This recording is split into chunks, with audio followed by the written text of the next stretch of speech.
your second chapter of English language is pronouns. In the first chapter, we learned about the noun and it is also a kind of parts of speech. यानी एक sentence को complete करने में जिस words को include किया जाता है, अब वो सारे काइंड्स होते हैं पार्ट्स ऑफ स्पीच के. तो पार्ट्स ऑफ स्पीच का सेकंड काइंड है प्रोनाउन. तो प्रोनाउन क्या होते हैं? Pronoun are the words which used in place of nouns. ऐसे वर्ड्स जो कि प्रोनाउन ऐसे वर्ड्स होते हैं जो कि नाउन के प्लेस पे यूज़ किए जाते हैं. देखिए आप यहाँ पे डेफिनेशन में दिया भी हुआ है आपके सामने. Pronouns are words use in place of noun that is names of person और थिंग्स और ग्रुप्स ऑफ अ पर्सन और थिंग्स. यानी कि किसी भी पर्सनस का नेम या किसी भी थिंग्स का किसी भी ग्रुप का नेम, उस नेम को रिप्लेस करके जो वर्ड्स यूज़ होते हैं स्पेसिफिकली उन नेम्स के लिए, उन्हें कहते हैं pronoun.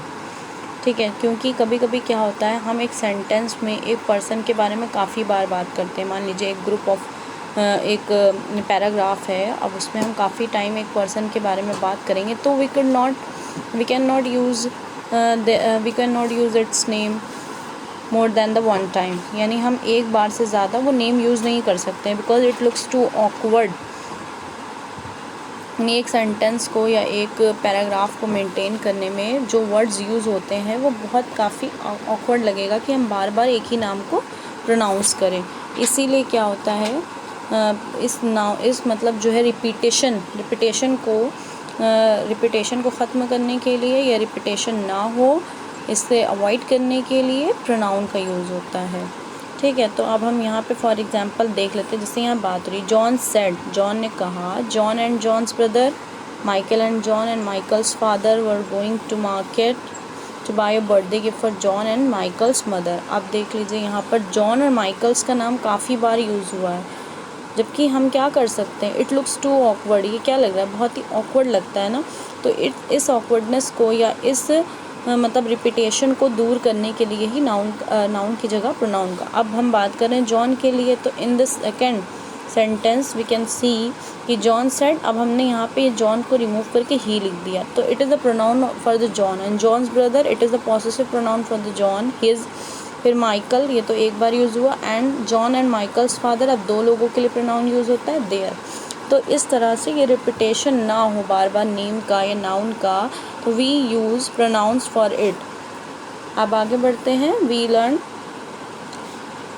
Will learn the kinds of pronoun.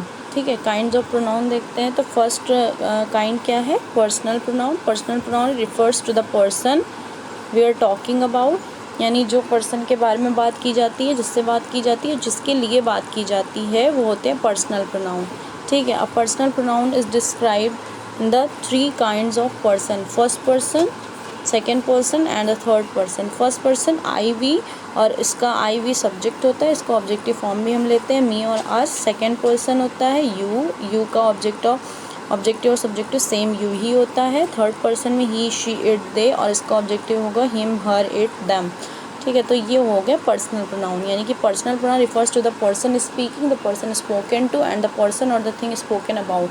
यानी जो बोल रहा है वो, और जिससे बोला जा रहा है वो, और जिसके बारे में बोला जा रहा है वो होते हैं पर्सनल प्रोनाउंस. ठीक है, in the first exercise we have to fill the personal pronoun. जैसे माई नेम इज़ जेनी. अब माई के लिए बात कर रहे हैं, यानी कि मैं अगर अपना नाम बताऊंगी तो मैं अपने लिए, खुद के लिए जो प्रोनाउन यूज़ होता है वो होता है आई. तो I live at red square, my father's name is mister Raymond. अब फादर के लिए उसने क्या प्रोनाउन लिखा, ही इज़ एन इंजीनियर. तो ही यूज़ करेंगे फादर के लिए क्योंकि father is a male and we would use the he for the male. My mother's name is Mrs Sophie. अब मदर के लिए क्या यूज़ करेंगे, शी यूज़ करेंगे. ठीक है, इस तरह से आपको ये एक्सरसाइज फिल करनी होगी. नेक्स्ट आया positive pronoun. Positive pronouns are words used to in place of positive nouns and positive adjective. यानी पॉजिटिव एडजेक्टिव और पॉजिटिव नाउन्स की जगह पे जो यूज़ होते हैं वो होते हैं पॉजिटिव प्रोनाउन. अब पहले तो ये समझना होगा कि पॉजिटिव क्या होता है. पॉजिटिव विच मेक्स कनेक्शन, यानी जो कनेक्शन बताएं. ठीक है, वो होते हैं पॉजिटिव.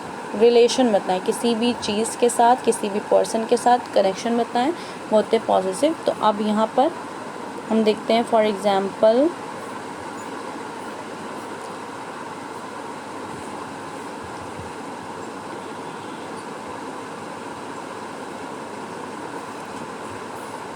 तो हम क्या करेंगे, पॉजिटिव का यूज़ करेंगे।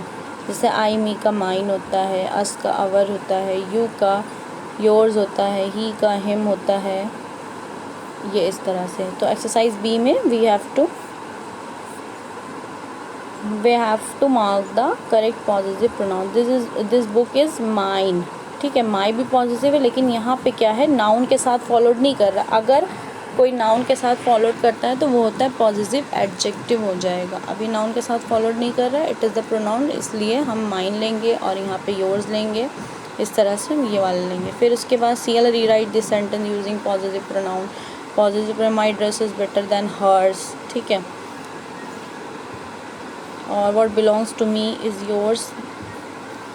इस तरह से आपको ये एक्सरसाइज करनी है। फिर आता है रिफ्लेक्सिव एंड एम्फैटिक प्रोनाउन।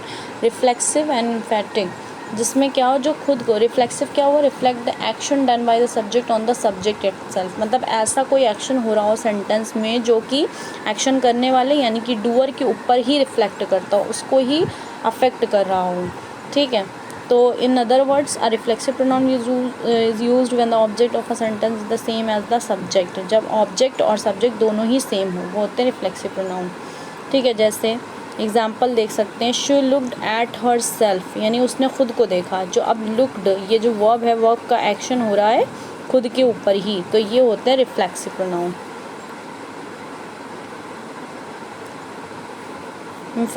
आप क्या करते हैं, एम्फेसाइज करते हैं एम्फेटिक प्रोनाउन में।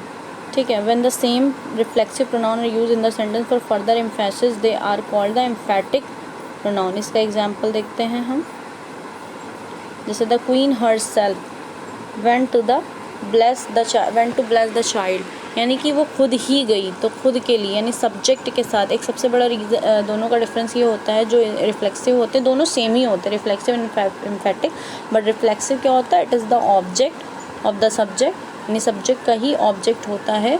और ये क्या होता है, जो रिफ्लेक्सिव होता है जस्ट सब्जेक्ट के बाद यूज़ होता है।